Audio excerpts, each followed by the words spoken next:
Hi, welcome to Tacit Knowledge. Our team's research was about learning more of the value of tacit knowledge in training and development. We began with, well, what difference does it make if we learn about tacit knowledge? What we'd like you to know is that implicit knowledge is learned from experience and insight. It is tuition, know-how, little tricks, and judgment. That is a part that we often don't get at when we're being trained in a formal training program. It also represents 80% of the learning that is gained through implicit or tacit knowledge. This makes a huge contribution to the success of any training and development program. That's why we're focusing on it today. Tacit knowledge, we needed to define it first in order to go out and conduct our survey. So our definition is as follows: a person's experience drawing on subjective perceptions, intuition, foresight, little tricks, and/or know-how. It's also informal knowledge gained from own experience and through others' knowledge and experience. And this definition stems from our textbook from the course Sachs and Cahoon, and also Colas and Coase. So we actually wanted to think about, well, how do we gain this knowledge, and who tends to help us gain tacit knowledge? It's usually our mentors, managers, and co-workers, etc. in the workplace. Next, we get into what was our research. Well, we set out to do a survey, and our survey goal was as follows. Our survey subjects answered a set of predetermined questions to help us learn if there are any commonalities when it comes to tacit knowledge. The survey results, you will find once we get through this presentation, that we had a resounding yes, that there are commonalities in what people from different backgrounds and in different work roles actually talked about as being tacit knowledge related. Here's a sense of what we did. We had 6 people who we interviewed, and one was a consultant, another was an HR manager, another was a postal worker, and another was a waitress supervisor. Then we had a military leader and a VP of a company. The words underneath on this slide represent some of the themes that we heard and that we felt were very common across all. In most, 5 out of 6 of these individuals, they chose the word muddle through. And as you remember, this was a word that came up during our coursework. It is very common that people feel that they muddle through, that they persevere, that their learning is ongoing and it's not an easy line, and they have to adjust accordingly. Other things that came out, and I'll just randomly go through these. Watch others, listen and ask the right questions, adapt to other needs, observe others to learn, listen and support needs, use tips and tricks to make the work happen, follow actions of senior people.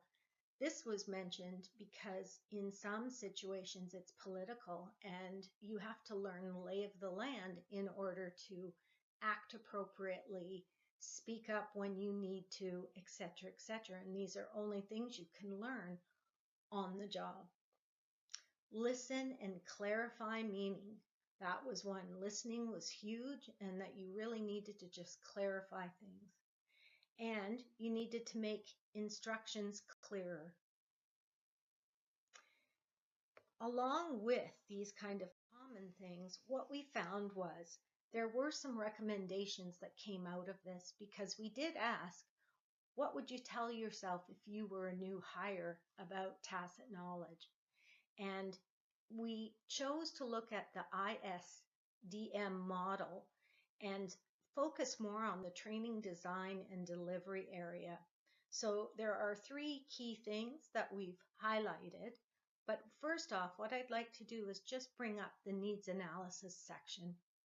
Clearly, if we have these 3 or 6 individuals in a group, each one brings a unique learning style and approach to things. And again, you would want to understand that before you start deciding what kind of program you're going to offer. You also need to know, what is it that they're going to learn? A waitress needs to learn hands-on activities in a restaurant, whereas someone in the military needs to learn hands-on, maybe combat, but also the etiquette and the protocols behind addressing seniors, etc. So there are elements that are quite unique and different, and it's so important to do that needs analysis about the organization and about the person themselves, and also about the tasks that you're looking at doing the training and the development in. Let's go over to evaluation, because evaluation is the area that tends to be more difficult with tacit knowledge. Tacit knowledge is a bit harder to assess, and the reason is that it is unique and individual. And if we're looking at intuition, tips and tricks and things like that, how can you have sort of a common assessment? I think one of the things is to take evaluation and do a needs of the different types of measures of success. So what does success look like? It's not all about just that formal learning, but it's also about how well that person seems to adapt across different areas or sections and apply knowledge in unique and different situations through their own experience and learning, and also listening to others' experience and learning. I want to look at something that I term soft skills, because maybe that's it. Maybe those are the things. Instead of looking at testing hard skills, such as, you can follow procedures and read the manual and take in the terminologies and things like that. But what about those underlying soft skills that allow us to work with other people, allow us to share ideas and create communities of learning within our workplaces? Those are critical, and I think we can get at assessing those. So in the middle, from our research, what we found was the 6 individuals had ideas of how they already applied learning in their own training of others. And a couple were simulations, so they used real life experience in a simulated way to help a learner watch, practice, and get feedback and tips from the leader so that they could go out and actually do that, and it was in a safer environment. Role play.